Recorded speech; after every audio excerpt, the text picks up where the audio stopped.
Although voice acting is a revered profession for breathing life into treasured characters, in late 2023, the English voice actors for Genshin Impact were embroiled in a scandal. What began as a fight for good wages and working conditions turned into a public relations disaster that eventually spilled out the field's hypocrisy, harassment, and widening gulf between unionized talent and the international gaming public.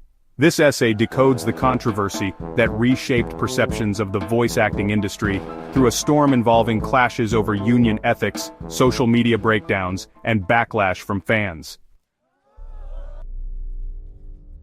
Things lit up first when many English VAs initiated a strike through SAG-AFTRA to demand just wages and safeguard against what they termed artificial intelligence encroachment into their working conditions.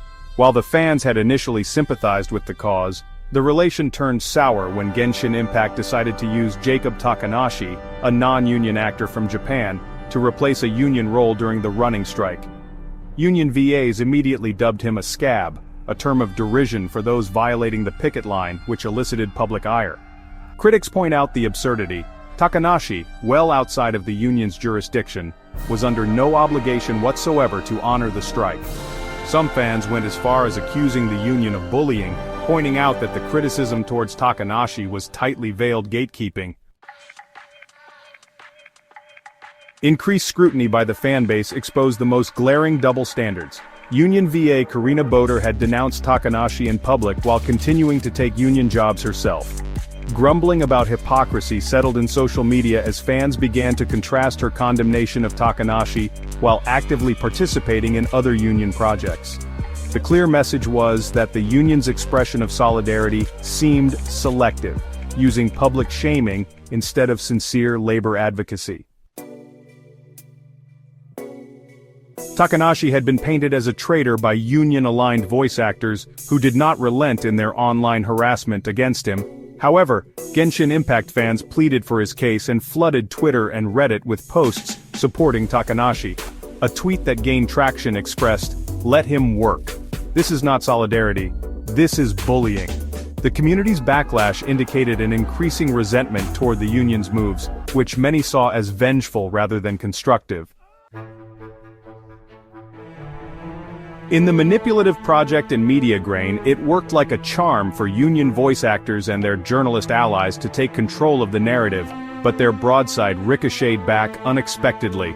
One article inaccurately claimed that the previous voice actor had voiced a character for 5 years, a claim that was refuted within minutes as the character had only existed for 2. Meanwhile, the union voice actors switched their stance to one that emphasized the threat of AI, but fans saw that as mere dodging. The viral comments revealed the community's distrust.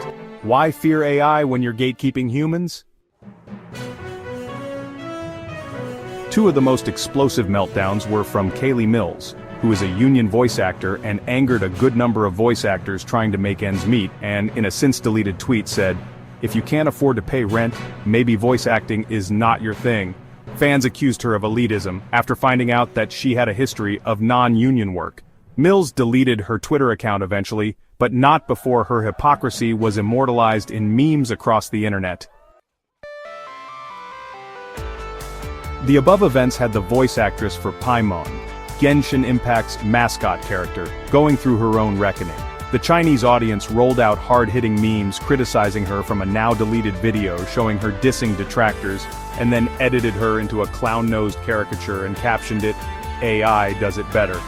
Several were reminded of how game loyalty is with the game, not its actors. With increasing criticism, it was alleged that union supporters had mass-reported dissenting posts on social media, and some claimed that it was an act of censorship. Increasing most of the distrust claims came from Karina Boder, who said that she had not been paid for months due to the strike, something that contradicted her record as active on LinkedIn. Fans dismissed her tears as performance arts, further diminishing the union's credibility.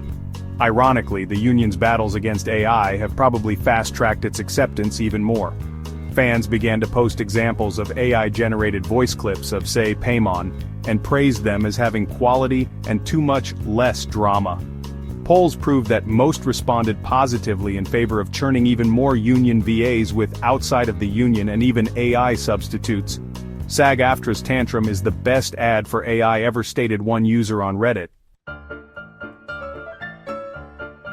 The Genshin Impact VA controversy brought to light a whole lot of systemic issues in the voice acting world.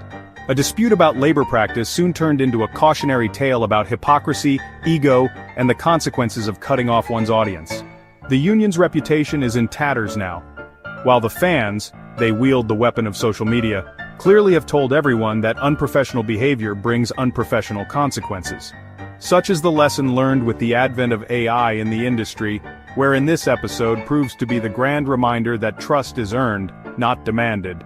For unions such as SAG-AFTRA, this means that the road ahead demands transparency and accountability, while once again being dedicated to the fans who ultimately wield the power. The voice actors who will remain after this purification will be those who are humble above all else. Hubris has no standing here. As always, the audience has the last word. The fallout goes on. Daily, polls show that 80% of fans would support a switch to non-union VAs, and AI voice technology advances by leaps daily. One thing is for sure, the Genshin Impact drama will never be forgotten from the voice acting world because in this digital age, no one is immune to the court of public opinion.